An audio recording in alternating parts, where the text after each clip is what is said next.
Nancy Sharma नाम की लड़की जिसका जन्म 1999 जनकपुरी दिल्ली में हुआ था।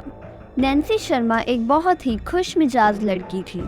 जब नैन्सी 17 साल की थी तब वो अपनी एक फ्रेंड की बर्थडे पार्टी में जाती है, जहाँ पर उसे साहिल नाम का लड़का मिलता है। साहिल एक बहुत ही अमीर घर से होता है। उसके पापा का मोबाइल शोरूम का बिजनेस था और तब साहिल 18 साल का था। दोनों ने एक दूसरे को देखते ही पसंद कर लिया और उसके बाद अपने नंबर भी एक्सचेंज किए। वो दोनों कई बार मिला करते थे और घंटों फ़ोन पर बातें किया करते थे। थोड़े महीनों बाद साहिल नैन्सी को अपने पापा से उसके बारे में बात करने के लिए कहता है और कहता है अगर उन्होंने हमारी बात मान ली तो हमारी शादी हो सकती है। ये बात सुन के नैन्सी बहुत ही खुश हो जाती है। वो पूरी बात जाकर अपने पापा को बताती है, लेकिन उसके पापा उसकी बात ना सुनकर उसे कमरे में जाने के लिए बोलते हैं। अगले दिन जब नैन्सी के पापा साहिल के बारे में इन्वेस्टिगेट करते हैं तब उन्हें पता चलता है कि वो तो बहुत ही अल्कोहल और ड्रग्स लेता है। उसके बाद नैन्सी के पापा ने नैन्सी को समझाया कि अभी तुम सिर्फ 17 साल की हो, अपने पढ़ाई पर ध्यान दो, इन सब चक्करों में मत पड़ो। लेकिन नैन्सी उनसे बार बार बोलती रही कि नहीं और कहती रही कि इतना अच्छे से आप साहिल को नहीं जानते जितना अच्छे से मैं उसे जानती हूँ। उसके बाद नैन्सी ने साहिल से बात की। साहिल ने पूछा कि क्या तुमने मेरे बारे में अपने पापा को बताया? नैन्सी ने रोते हुए बोला कि हाँ मैंने बताया, लेकिन वो हमारे रिश्ते के लिए कभी नहीं मानेंगे। साहिल ने नैन्सी को फिर से बोला कि तुम मेरे फैमिली बैकग्राउंड के बारे में एक बार फिर ध्यान से अपने पापा को बताओ, शायद वो अपने शादी के लिए मान जाए। नैन्सी दोबारा अपने पापा पास जाती है और सब कुछ बताती है, लेकिन इस बार नैन्सी के पापा को बहुत ज़्यादा गुस्सा आ जाता है। अब नैन्सी और उसके पापा के बीच में बहुत लड़ाई हो जाती है। गुस्से में नैन्सी कह देती है कि मैं घर छोड़कर जा रही हूँ। दूसरी तरफ उसके पापा भी गुस्से में उसे जाने के लिए कह देते हैं। नैन्सी के पापा ने तो ये बात सिर्फ गुस्से में बोली थी, लेकिन नैन्सी इस बात को दिल पर लगा के साहिल के पास चली जाती है। दूसरी तरफ साहिल अपने घर पर कहता है कि मैं अपनी पढ़ाई के लिए दिल्ली जा रहा हूँ, पर वो मार्च 2019 में दोनों कोर्ट में शादी कर लेते हैं। वो दोनों बहुत ही खुश होते हैं। उसके बाद साहिल नैन्सी को अपनी फैमिली के पास लेकर जाता है।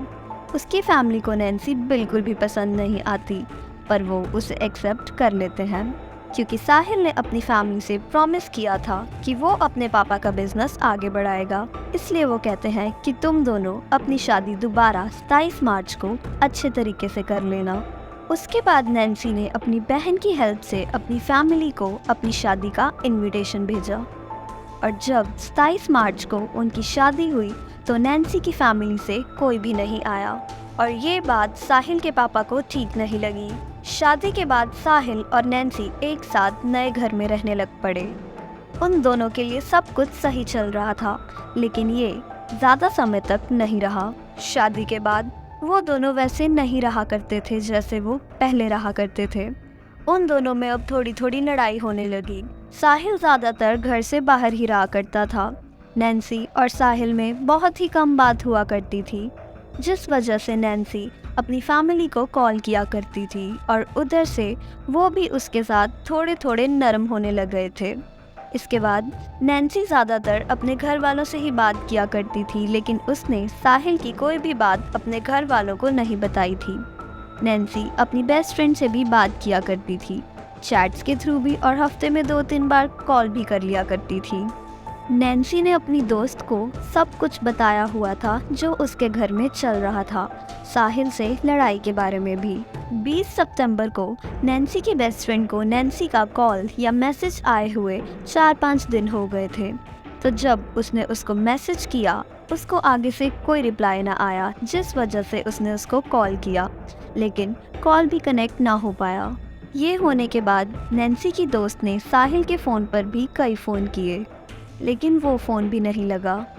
इसके बाद नैन्सी की दोस्त ने नैन्सी की फैमिली को भी कॉल किया और उसकी फैमिली ने उसे बताया कि हमने भी नैन्सी को कॉल करने की बहुत कोशिश की, लेकिन उसका कॉल नहीं लगता। ये सब होने के बाद नैन्सी की फैमिली साहिल की फैमिली के पास जाती है। दूसरी तरफ साहिल की फैमिली का कॉल भी साहिल या नैन्सी को नहीं लग रहा था। अब नैन्सी की फैमिली को और भी टेंशन होने लगी थी। उसके बाद नैन्सी की फैमिली खुद दिल्ली जाती है, लेकिन उन्हें कुछ भी नहीं पता लगता।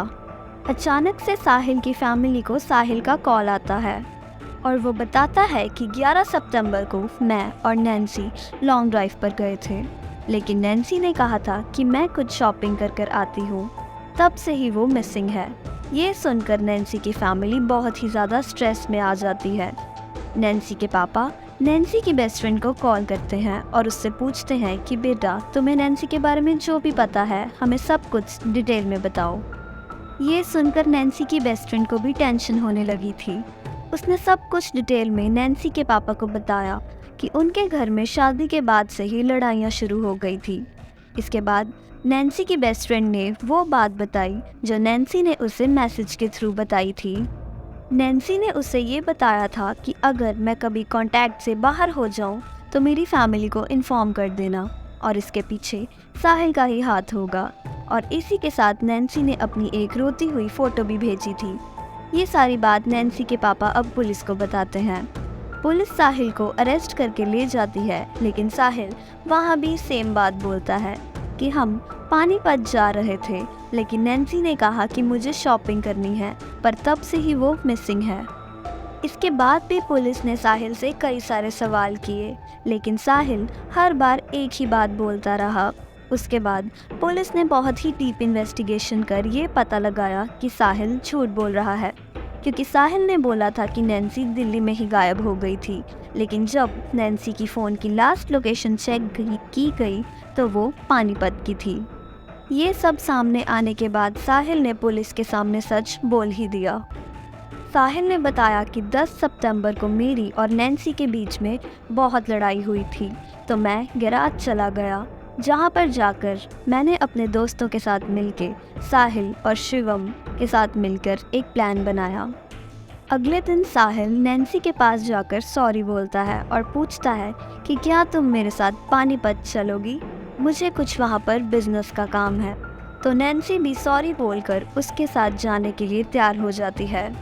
वो लोग वहाँ से निकल जाते हैं और उनके साथ शिवम भी होता है।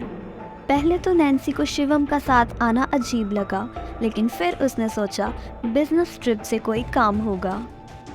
पानीपत पहुंचने से थोड़ा पहले ही ड्राइव कर रहा था, उसने कार एक कच्चे रास्ते पर डाल दी और कहा कि ये शॉर्टकट है।